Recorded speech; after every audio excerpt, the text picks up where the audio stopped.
বক্তব্য দিব এখন।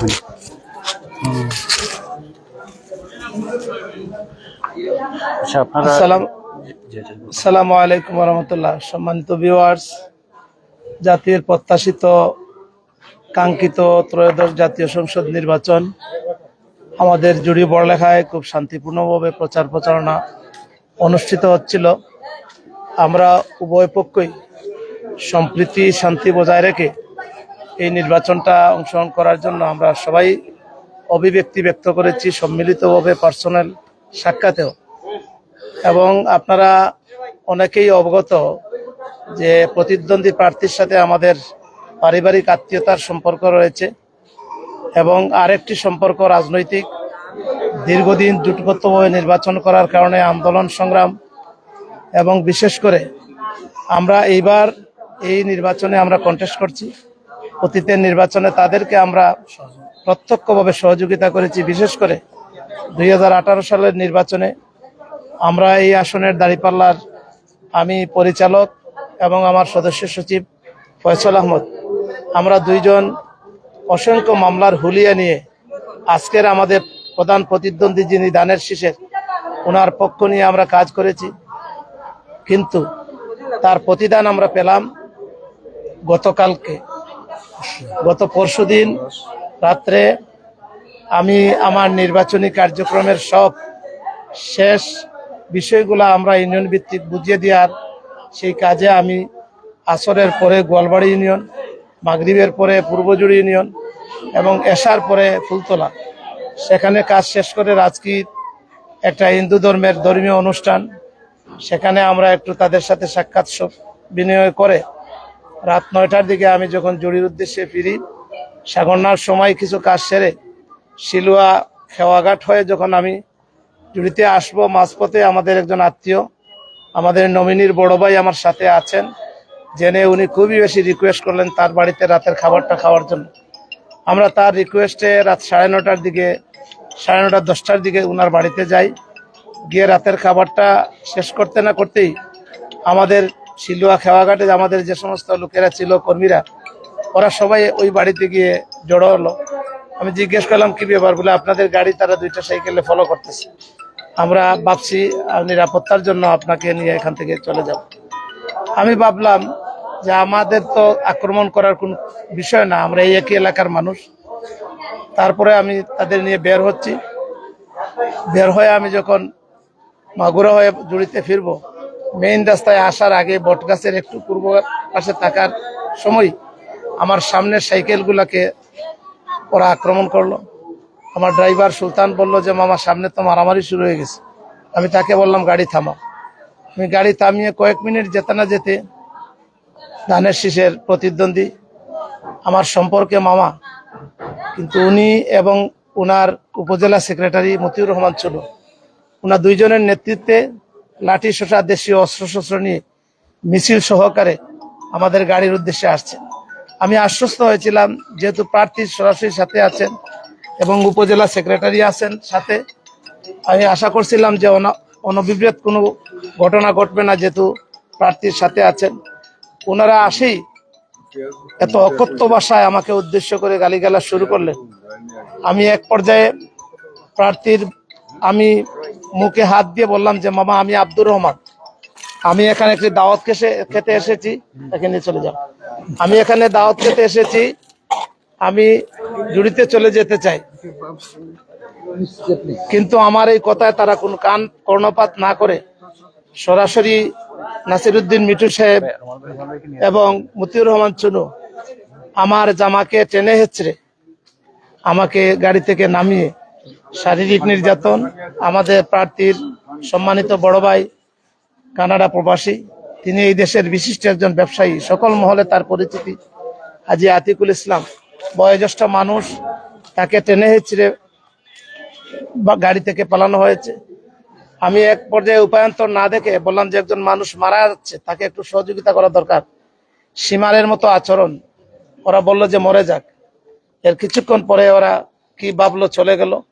আমি প্রশাসনকে বারবার ফোন করেছি, কিন্তু প্রশাসনের কোন প্রত্যক্ষ সহযোগিতা আমরা সেখানে পাইনি। ঘণ্টাখানিকের মধ্যে আমাদের লোকজন এসে অ্যাম্বুলেন্স নিয়ে আমাদেরকে উদ্ধার করে জুড়ি হাসপাতালে নিয়ে আসে। সেখানে আমাদের অবস্থার অবনতি ঘটলে আমি হার্টের রুগী, 3টা রিং বসানো আমার হার্টে, সেখান থেকে আমাদেরকে উসমানী হাসপাতালে রেফার করা হয়েছে। আমি এই প্রত্যাশিত ইলেকশনে অংশগ্রহণ করার জন্য আমি ডাক্তারের নিষেধাজ্ঞা সত্ত্বেও আমার হাতে এখনো কেনালা লাগায়। আমি শিশুতে ভর্তি ছিলাম, আমার কাগজপত্র এখনো সাথে। আমি ভাবছি যে আল্লাহ আমাকে যখন জীবন দিয়েছেন দ্বিতীয়বার ফিরিয়ে, আমি ওই নির্বাচনে আমি ভোট দিতে হবে, আমাকে একটু ছাড়েন, আমি চলে আসবো। ওনাদের কথা অনুযায়ী আমি শর্ত দিয়ে চলে আসছি, অ্যাম্বুলেন্সে আবার হাসপাতালে চলে যাচ্ছি। আমার জন্য দোয়া করবেন। এই অনাকাঙ্ক্ষিত ঘটনার জন্য আমরা প্রতিবাদ জানাচ্ছি এবং এই জুড়ির শান্তিপূর্ণ পরিবেশ নষ্ট করে মিথ্যা প্রপাগান্ডা চালানো হচ্ছে। অপরাধ স্বীকার করে নিলেই ভালো হতো, কিন্তু অপরাধকে অস্বীকার করে মিথ্যা প্রপাগান্ডা করা আর বড় ধরনের অপরাধ। এর যথেষ্ট এভিডেন্স আছে। নির্বাচন পরে ইনশাআল্লাহ কার কর্তা সত্য এবং কে ঘটিয়েছে এই বিষয়গুলো জাতির সামনে প্রকাশ হবে, সত্যের বিজয় হবে ইনশাআল্লাহ। আব্দুর রহমানের উপর আক্রমণ হয়েছে, তাতে কোনো দুঃখ কষ্ট নেই। এই আক্রমণের মাধ্যমে আমি চাচ্ছি আমার এই জুড়ি উপজেলার এবং বড়লেখা উপজেলার 5 লক্ষাধিক মানুষের জীবন এবং জানের নিরাপত্তা নিশ্চিত হয়, সত্যের জয় হয় এবং সন্ত্রাস, চাঁদাবাজ এবং নৈরাজ্যের অবসান এই নির্বাচনের মাধ্যমে হবে ইনশাআল্লাহ। সবাইকে ধন্যবাদ। আসসালামু আলাইকুম। এই মতাবস্থায় আপনারা কতটি আসন কিংবা এই আসন থেকে আপনারা কি আমরা আশাবাদী এই আসনে আমরা বিজয় লাভ করবো ইনশাআল্লাহ। আর বাংলাদেশের অবস্থা তো আপনারা মিডিয়া জানছেন, আমরা এই আসনের ব্যাপারে আশাবাদী ইনশাআল্লাহ। এখন পর্যন্ত আমি অসুস্থ অবস্থায় আমার সেন্টার সহ এই 3টা সেন্টার আমি পরিদর্শন করছি, কোনো ধরনের অনিয়ম আমরা এখনো দেখতে পাই নাই। এখানে 50% ভোট কাস্ট হয়েছে, আমাদের প্রিসাইডিং অফিসার আরো 10% ভোট আসতে পারে। তো কালকের ঘটনায় কিছু সাধারণ ভোটাররা আতঙ্কিত হয়েছে, তাদের উদ্দেশ্যহীন ছিল। আমরা বিভিন্ন সূত্রে পেয়েছি যে এরকম একটা বানচাল করে নির্বাচনকে স্থগিত করে রাখা, নির্বাচনকে যারা ভয় করে এরকম বাঁকাপথের চেষ্টা তারা করে। আমরা এই নির্বাচনকে যে কোনো মূল্যে, আব্দুর রহমান শহীদ হতে পারতো কিন্তু নির্বাচন বন্ধ হতো না। কালকে যদি আমি শহীদ হতাম, নির্বাচন কেন হতো? আমরা চরম ধৈর্যের পরিচয় দিয়েছি। আমরা কারোর উপর এই প্রতিঘাত করি নাই, আমরা আইনের আশ্রয় নিয়েছি এবং সত্যের বিজয় হবে ইনশাআল্লাহ।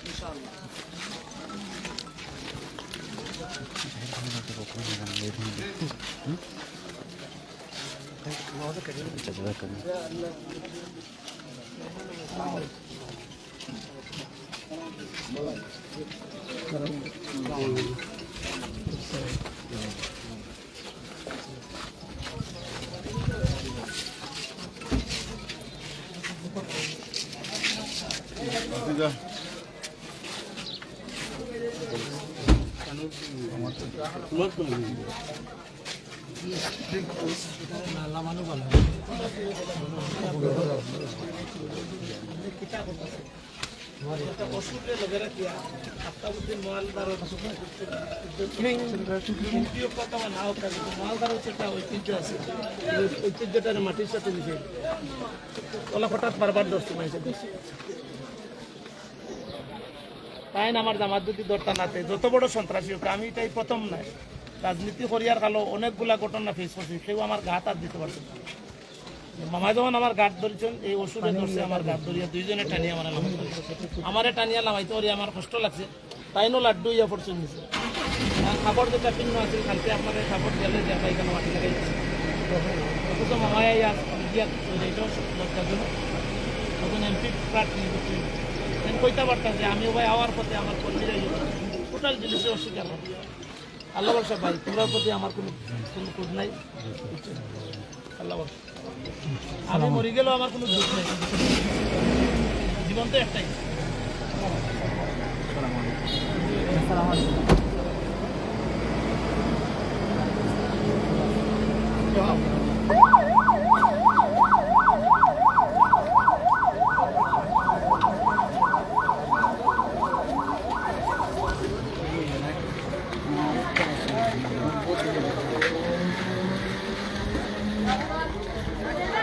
দর্শক, গত